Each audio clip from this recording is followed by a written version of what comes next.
I'm a little bit stunned that this story was written by an intern. It was an investigation piece at the Indianapolis Star, and the statistic that jumped out to me that I did not know, as someone who cares about the problems that we're having with gun violence that are unique to the United States of America, I couldn't believe when Mary Claire Molloy reported that we have someone kill their family once every 5 days in this country.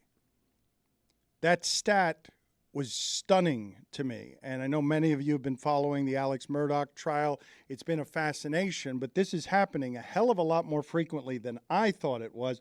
So Mary Claire, thank you for joining us on the show today. Can you tell me where it is that this reporting started? Yeah, so I was 19, sophomore journalism class, and there was a case of someone murdering their family in my college town. And I wanted to know how often that happened. And I really hoped each time I counted the cases that it wouldn't be that often. But in my college dorm room and throughout college for the past 3 years, I counted, and we ended up with that statistic that every 5 days in America, someone kills their family. So it was a 3-year investigation, and it just showed that this was a huge problem that nobody was really talking about. When you mention that statistic, are we saying each time it's the entire family, a member of the family, or we're saying everybody that was in a home or somewhere was, killed by murder-suicide? Yeah, so I had to make a specific definition because there's not actually a universal definition of family annihilation. And I kind of had a narrower definition that you have to kill 2 types of immediate family members for this to count. So it has to be your children and your spouse, or your siblings and your parents. It can't just be just your parents. So if you added all those cases where people just kill their children and people just kill their parents, the number would go way up. But this was just annihilating the most direct family members and more than one type of that family member. What do you think was revelatory to you, most revelatory to you, as you did some of your reporting? How common this was, I think that's what everyone's talking about, but I also got to take a look at the systems in place that are supposed to prevent things like this.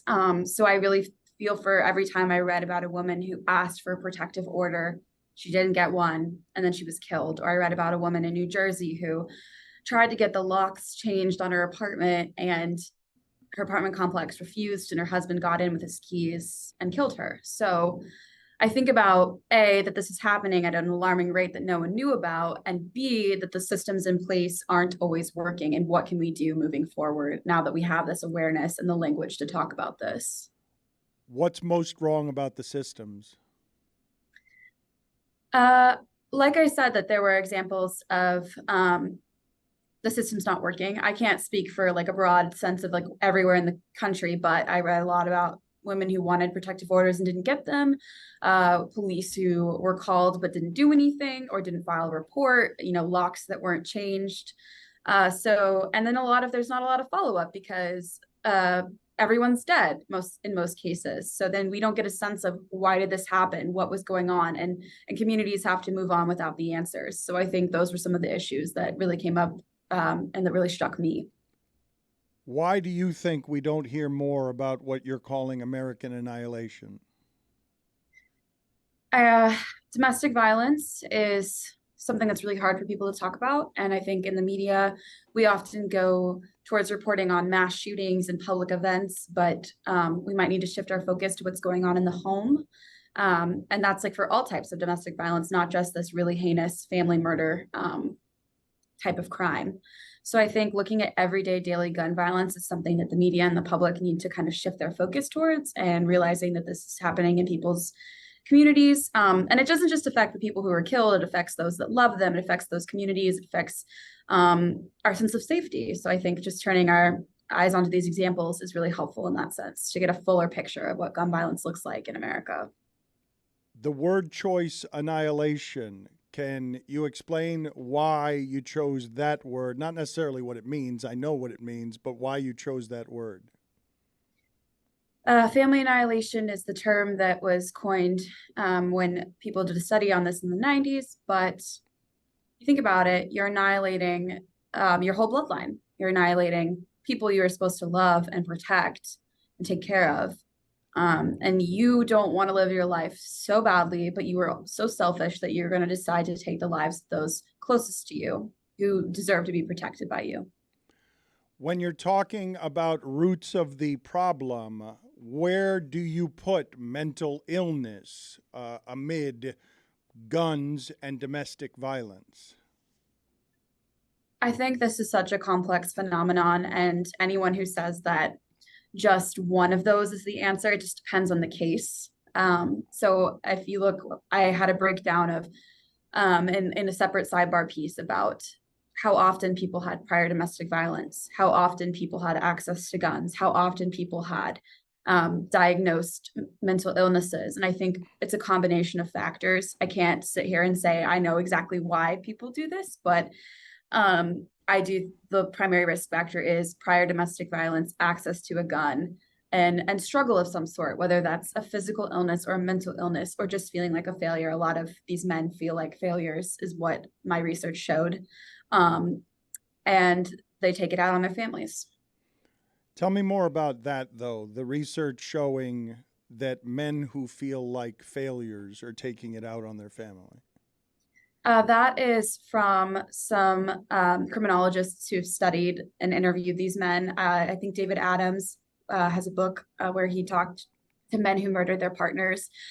And he really just crystallized that, these men felt like there wasn't anything for them left. They felt like because they lost their job or because their wife wanted to divorce them or because their children weren't religious anymore. These are like examples from real cases that they had to take the power back in their own hands and take the control back in like one final act.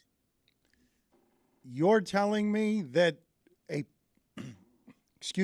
primary root cause here is because an unhappy failure of a man is unhappy with his life, he won't allow anyone in his family to continue living theirs? That's what criminologists and other researchers who have looked into this profile have said. Obviously, it's very complex. It includes access to guns, and every situation is unique, so you can't always map out exactly what the trigger point was. But happy people generally don't do this, is essentially what the research shows.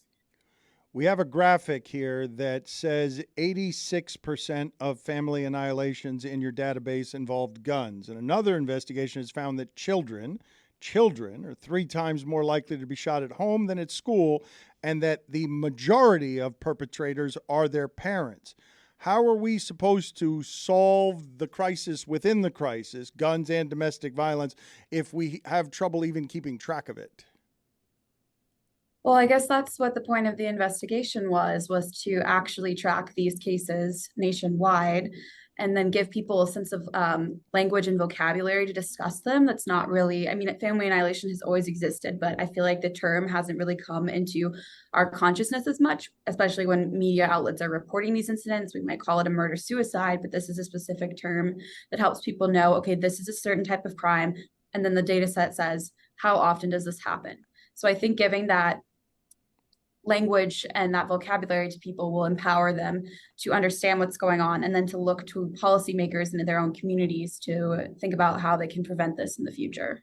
This is obviously heartbreaking work you've been doing for a long time. You just graduated from college a couple of months ago. Was there a family story, more than most of them, that you were most heartbroken by, or something that, plagued you? Because these deep dives like this become obsessive and can be dark. They can affect even a reporter's mental health, reporting this long on something like this. Yeah, I think knowing all the names and seeing all the stats was really heartbreaking. One particular story, it's actually in the piece, and I've had a lot of feedback on it from people saying that it absolutely broke their heart. It broke mine when I was doing this, was the little girl in Indiana. Her father killed her and her mother, and she said to the police before she died, I think she was like 3 or 4 years old, she said, "My daddy killed me." She knew. And it is so horrifying that she knew. You almost wish she didn't, but she did. And so to know that those were like her last words is chilling. Mary Claire, thank you for the reporting. Again, the story is called American Annihilation. You can find it in the Indianapolis Star. My guess is that you're receiving a lot of feedback. What has surprised you about the feedback? I think I'm really glad that people are taking the issue seriously and looking at the data. And I was surprised how much traction it got, but I was glad for that because I think that this project needs to make a difference. And if it can be in the hands of people who care about their communities and policymakers and those who just want to know how they can make the world a better place, then that is always good. I'm really glad that there's discussion. I'm really glad that people are taking a look because it's really hard to look at this. It's not something you want to stare in the face of for a long time, but I'm glad people are empowered enough and brave enough to take a look and for our country to take a look at itself. Is there a number or a statistic that you came upon that even approaches the jarring nature of this happening once every 5 days in this country? Like an outside statistic? Any kind of number that 3 years of research produced. Obviously, when you put that in front of people, that's the one that got my attention. It would get the attention of a lot of people, but there are plenty of numbers here for you to choose from that are appalling and that make this a uniquely American experience. I would say the number dead over 750. And that counts both victims and the perpetrators who often kill themselves in these incidents. One life is worth so much. And to know that, over 750 are gone because of this violence and that it's a pattern, I think that really hits you in the gut. Mary Claire, thank you for the work. It's important. Yeah, thank you so much for having me. Thank you, young lady. Impressive.